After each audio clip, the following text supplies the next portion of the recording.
Let's bring it back. Moving on, let's go to Dr. Jordan. Are there other therapy and techniques and other exercises we can do to help with our performance in gaming?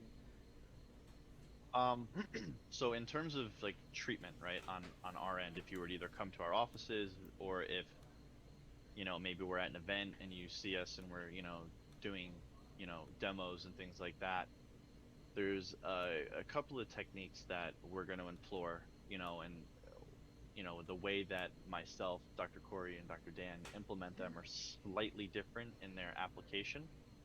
They all are essentially doing the same thing, just a different way, right? So they all fall under the category which is called manual therapy, right? So for those of you who are not in the medical field, it's like a massage, right? It's not a massage, it's like a massage, right? So it's, applying pressure, to the muscle in specific directions, specific pressures, all that sort of, and like I said, each technique is very different. And so the one that I use primarily in my office and even at events that we've been at is called trigger point pressure release or ischemic compression. Right? Trigger point pressure release is a mouthful, but it's a little bit prettier of a word, and it basically tells you what the technique does in its name, right? So there is a trigger point or a knot in the muscle. I'm going to add pressure to it, which is going to cause it to release, right? So we just kind of abbreviated that whole sentence to a few words, right? And it depends on the muscle, and like I said before, it depends on how much water you drink, right? And that plays a huge factor. It's not always the main factor, but it's definitely a big one, right? And you're going to be adding, pressure to that, that specific point in the muscle, 30 seconds to a minute. I've seen it disappear honestly in just my palpatory exam, right? So when I'm poking around in the muscles, I find a spot. When I go back to treat it, it's gone, right? And sometimes that's just enough to get the muscle to reflex to relax.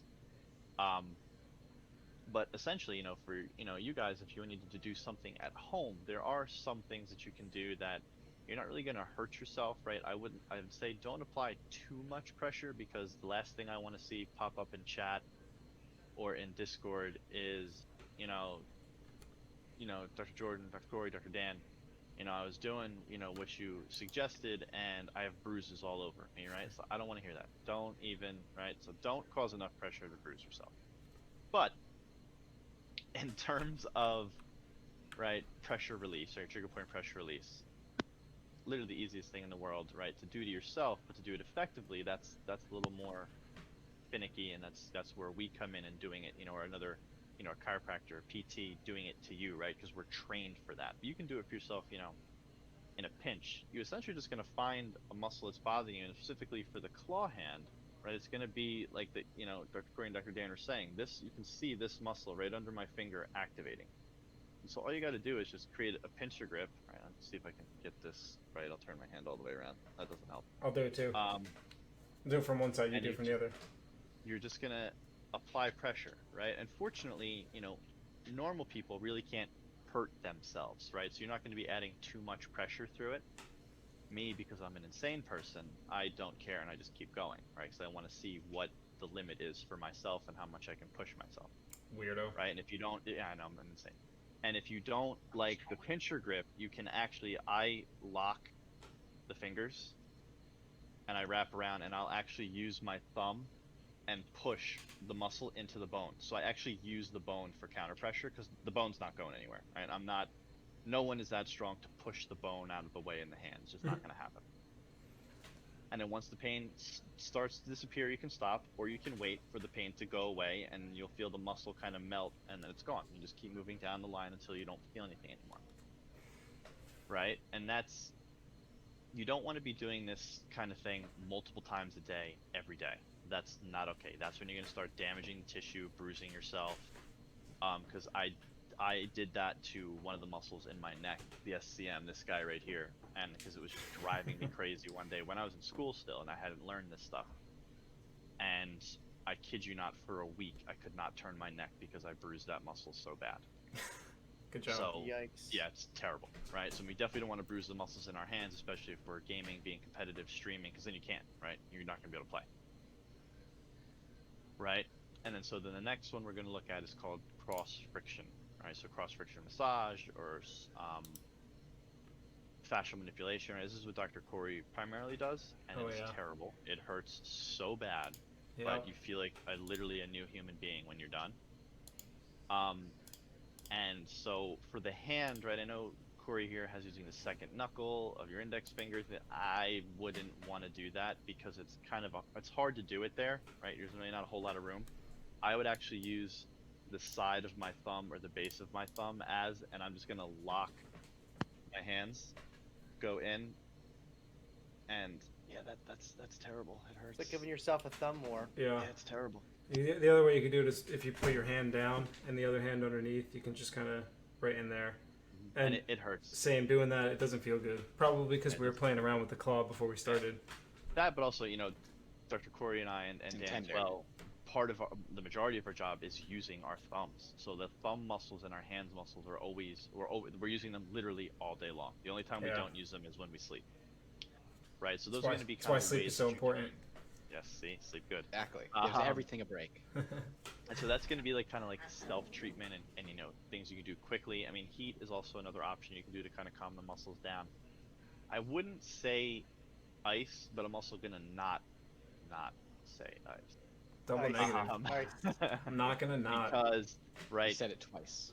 Everyone responds differently, right? And while ice can delay and slow the healing process, right? Some people don't get that pain relieving or that relaxation from heat. So I always tell my patients, like, yes, I err on the side of heat, but if ice is what works for you, don't stop using it, right? Because it's what's giving you a benefit that you were looking for, which is reduction in pain, right? So I'm never going to say, oh, nope, don't do that. It's not good for you. If you have less pain when you're using it, please continue, right? Just know in the back of your head that it may be slowing the healing process, so follow up with heat. This way you're still getting the dual benefits. That's really my take on like self-care in terms of treatment. I believe, Corey, you're going to be getting into exercises and stretching, yes? Yeah, there's only two things that I'll mention about that, because it's not that easy. It's a muscle that's in a position that's difficult to stretch. So if you remember back to what we started, contracting the muscle includes opening your finger away from the others. It also includes bending the first knuckle down and keeping the second and third knuckle open. So if I put my hand like this and then I open the fingers apart, that's the action of the muscle in its entirety. And you can actually see, I don't know if you can see how well you can see it on this video, but you could see it popping up right there. And to stretch that, you would have to get this finger far back or far over, which is not particularly comfortable. But one way you can is to just cross your fingers and pull a little bit on the index finger. So just doing this will open it up a little bit. If nothing else, it'll take away the activation because you're pulling it the opposite direction. So you can cross your fingers and hold that position for maybe 20 or 30 seconds to your comfort. Don't pull down really hard with your middle finger. You're not trying to rip the finger off. But a little bit cross finger, a little bit open might help relieve some of the tension.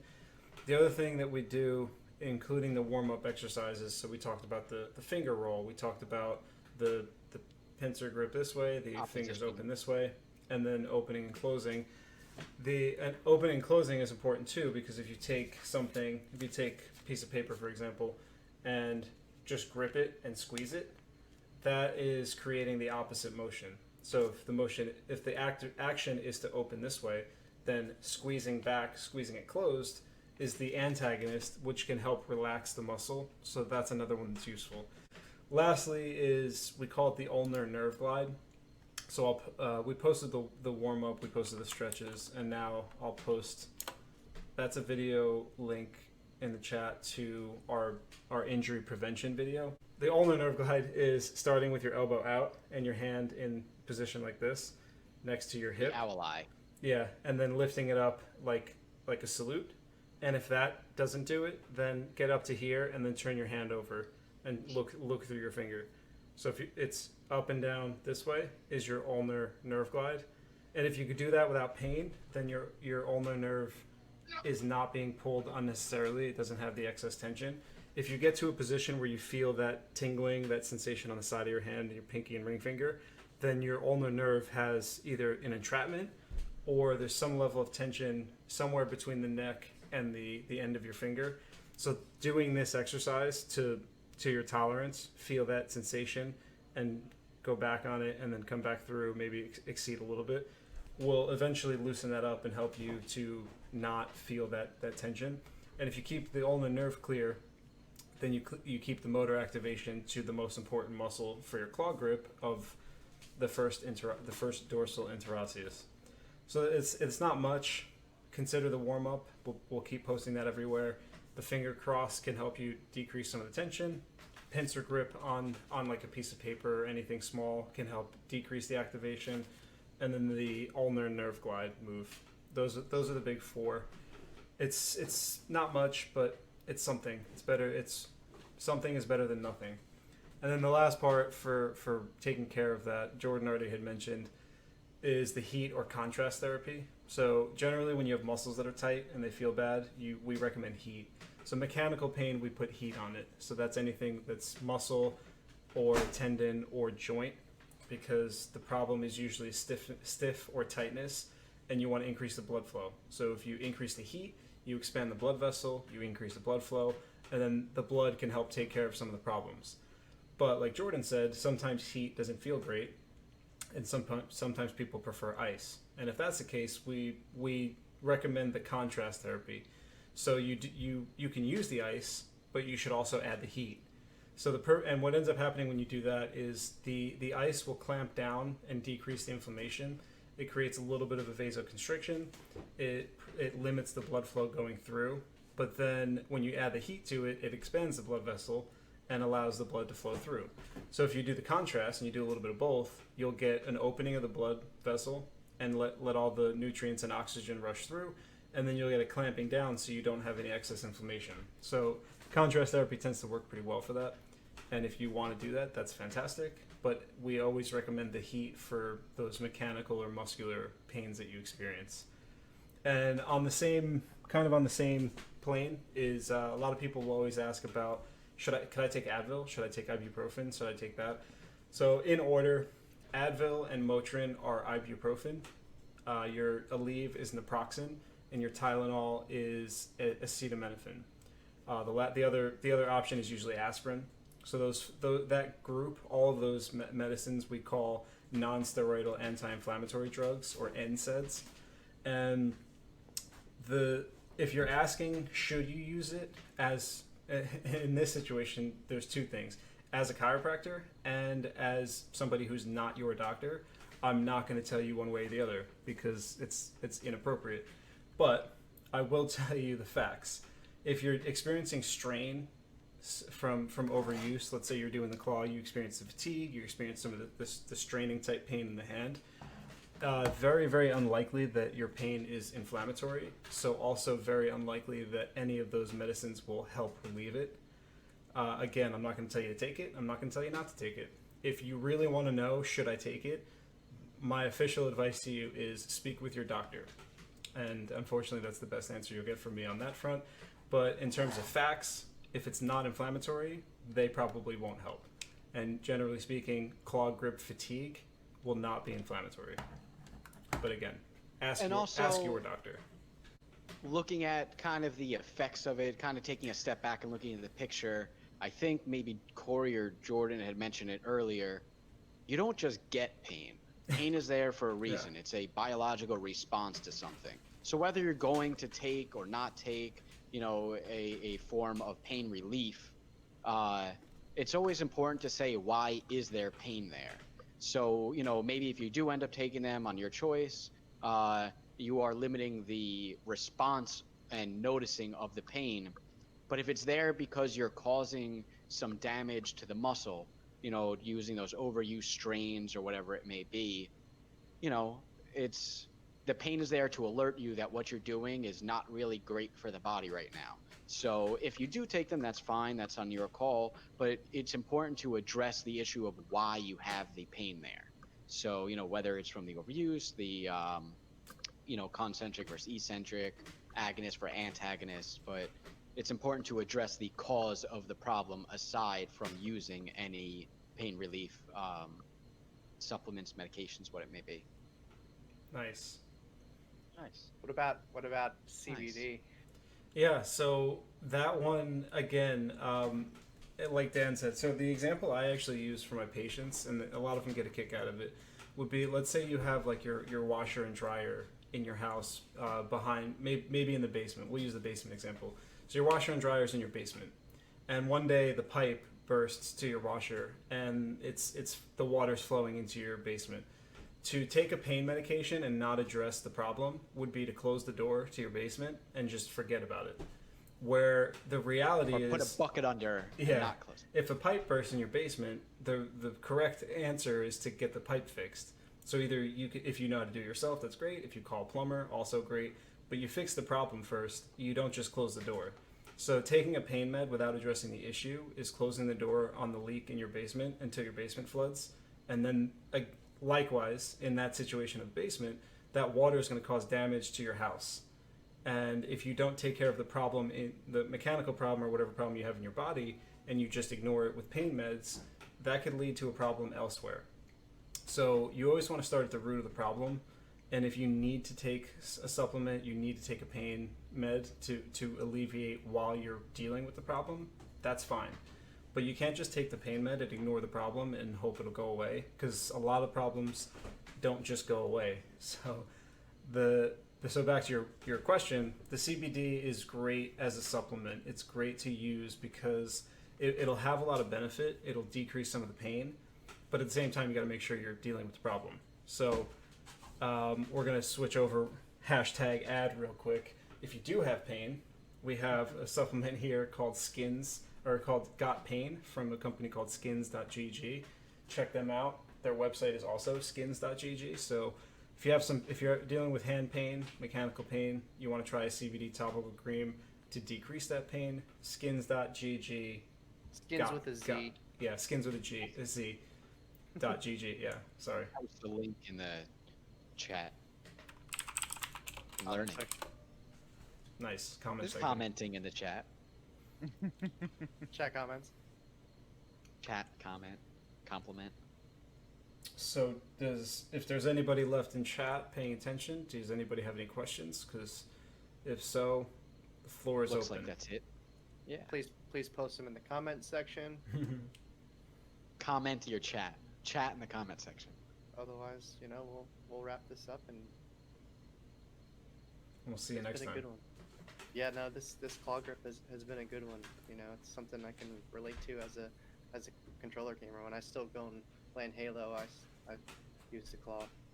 Still using the claw for the Y and the B. Speaking of Halo, how about that game release delay? Ooh. It's the right move. They got to make sure. Definitely They the got to right make sure the game is perfect. Yeah, I can see that. And it's not like they're delayed because it was them just like not doing the job. There's kind of a big problem happening all over. It makes it really difficult to work on stuff. Makes Oh, tough that for everything problem, right now. Yes. So if they're making the decision to make the game perfect, I'm all for it. I support them 100%. Jeez, look at Cyberpunk 2077. That's been delayed like 3 times. It's not going to Yeah, come out it's gonna until be- 2077. That's fine. Yeah. I was gonna say 2778. Nice. All right, so it looks like there's no questions, so we're gonna wrap it up. For anybody still in the chat, thanks for hanging out. It's always a pleasure to see viewers paying attention to what we're doing. For those of you who spoke in the chat and asked questions, we appreciate that too. If you have any future questions, we'll post the Discord. You can find us there. You can check out our website at esportshealthcare.com. You can find us on Twitter, esports_health. Any way you want to contact us, we'd love to hear from you if you have any questions, comments, anything. So question in the chat: is there a proper way of holding a controller? Jordan, you want to jump in on that? More ergonomic. That's your jam. Ideally, if we're talking truly more ergonomic, then the ability to split the controller in half and play at your arms at shoulder width. Nintendo Switch. Yes, Nintendo Switch, that would be the way to do it. But in the world that we live in, ideally what you want is, I'm going to sit a little more upright here in the back of my chair. I was a little relaxing a little bit too much. But you want to have your back in your chair, right? Shoulders not up, not forward, and not back, right? I'm going to say back and down, but it's just, this is where a lot of people kind of have their shoulders. It's just down here, right? So this is where my shoulders rest normally because I do have little, tight pecs. You want to just pull them back just a little bit, and that's good. Then you want to have your elbows at a 90-degree bend, right? I'll stand a little bit here so you can see, right? So if I were sitting, that's the bend you want. Not here, not here, here, 90 degrees, right? This angle. And then, you know, your head position is going to fall in line with your shoulders, right? Because, you know, I am doing this independently because I do this 10,000 times a day because I yell at people for it all the time. So But mean. as people tend to draw their shoulders back, their head tends to follow, right? So that's kind of the cue for your head to drop back.